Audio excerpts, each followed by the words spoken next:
4 daughters, 1 son. 12-year-old daughter, which means I have 1 more 11-year-old daughter to go through. I knew nothing about women.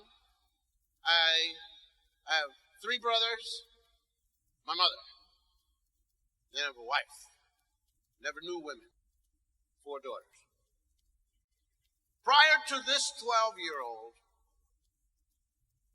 I had 2 daughters, turned 11 after the other. I didn't know what was wrong with them. So I used to see these little girls walking around the house, head hung low, just walking, and you say, "Hi, how's it?" "Well, okay, I guess. I don't know. Okay, well, yeah." You bring them flowers. "Hey, got your little flowers here.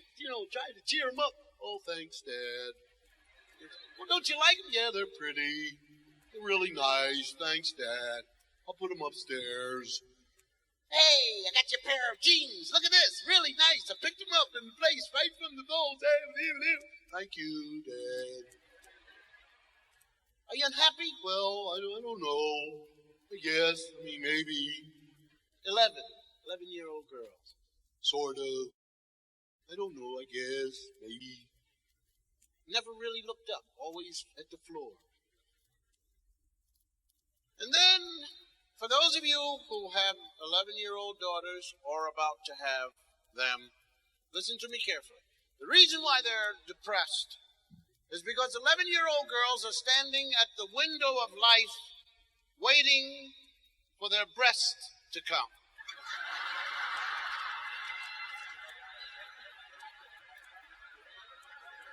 And they stand at that window for a long time. And at the end of the day, you see them walk away looking down. Did they come today? No, they didn't come today. And I don't think they're coming tomorrow.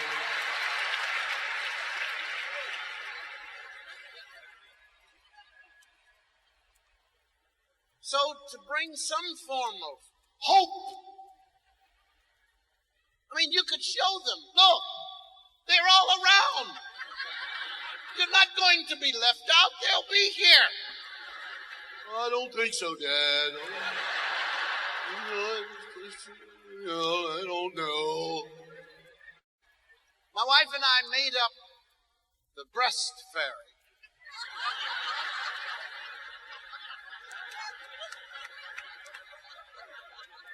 And the breast fairy, we tell them, is a lovely, lovely lady who flies around, and she has a bicycle pump.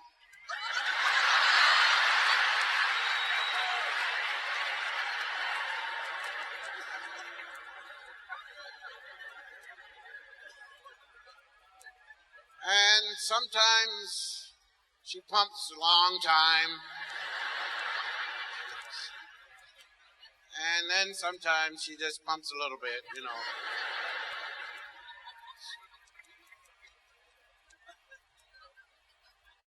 And you see this little 11-year-old, and then they turn 12. And the breast fairy has arrived and made a couple of pumps. Well, we're talking about posture now.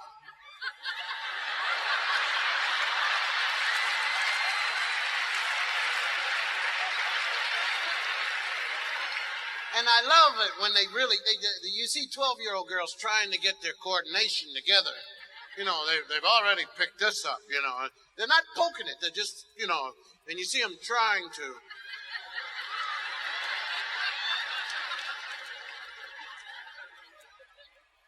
And that's the period also where your phone bill starts to become, this becomes ridiculous. This phone, and they're talking, "Well, who said it? And he told, and I told that, okay. And then, even if you're wealthy enough to give the child his or her own phone, there's something when you're a parent, you pick up the phone, you hear it ring, and the kid's not home. You just want to see who it is. And you pick it up and you say, "Hello." And the voice that comes through On the other, oh, his father's home. And the voice is not one that you would want to talk to or listen to for a long time. It's a pitiful, shaky, quivering, pimple-sounding voice. Would you tell her to call Lois Family, please? No. Now, when these girls turn 13,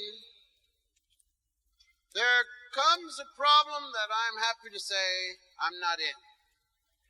This is a 13-year-old girl telling her mother that she's got to trust her. For some reason, mothers get into it with these girls. Now let me help all of the mothers of America to understand why these girls happen to be the way they are. It's not all their fault. I am not a human being to blame God. I would never even give God a memo. But I will say this, and it may sound like a complaint, but I think I can be saved by saying, I don't understand why God made the male late in turning over this puberty period. The female understands and at least feels and breaks early. She's gone. You know, age 10, my wife came to me and said, Bill, I just want you to know that at certain times, some of your daughters may achieve a certain period of time when they will, and the bodies change, so you have to be ready. And so let's have this discussion. So brought the girls down, said, my wife almost reintroduced me. This is your father, and in case I'm not here, and that time of your life comes when your father will aid you in this, and then, and this is what you do with this, and you take this, and you take her up. And my wife's using words like gently, and you will assume, and she will be, and don't let the child get frightened, and the thing, and so. And I'm standing there, yes, I understand this, and I'm very happy to be. Well, I got caught in that by one daughter who went, oh, Dad! Dad! So I said, Beagle, get away from me! I said, no, I'm here to help. Oh, no, oh, you're gross, Dad. You're really gross. I don't want you to see me, Dad.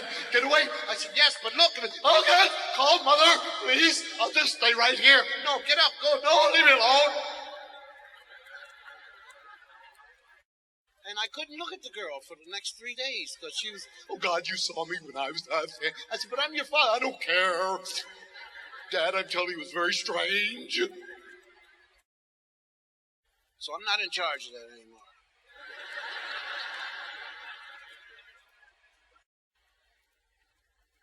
Now, 13-year-old girls have been from 11 waiting for the breast, at 12 walking properly, now putting things on the eyes and the eyelids, and makeup and learning bracelets, rings, and things, and hottest shoes and things, socks, and twirling and rolling up sleeves and letting collars hang out and leaving this down and things slipping off the shoulder and learning how to walk and look at men and boys and playing love songs and being in love with poster pictures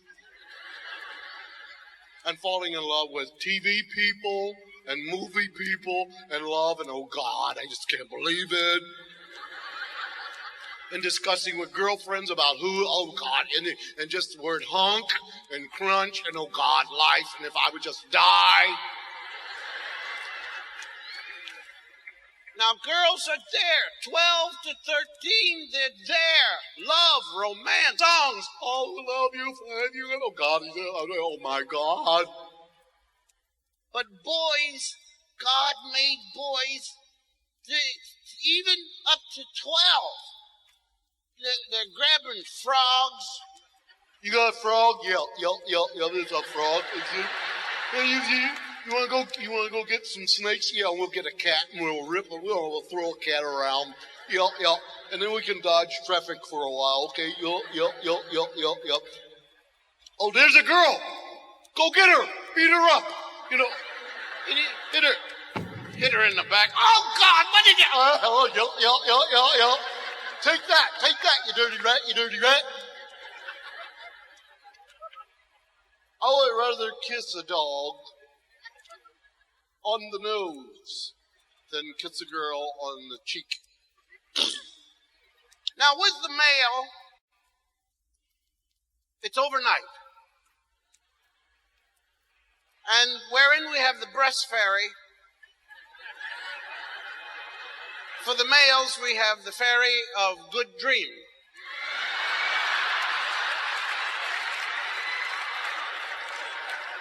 And you don't have to tell your kid about this one. And you know when the dream has occurred, because after that, your son will become interested in taking care of his own sheets. I mean, even before breakfast, he will have his sheets under his arm. And he will take them downstairs and wash them himself. And you will say to your wife, my goodness, isn't he wonderful? He does his own sheets and his pajamas every morning.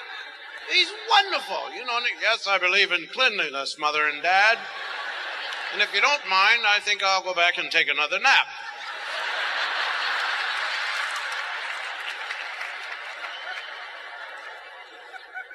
And so the fairy of good dream has arrived, and the boys see girls.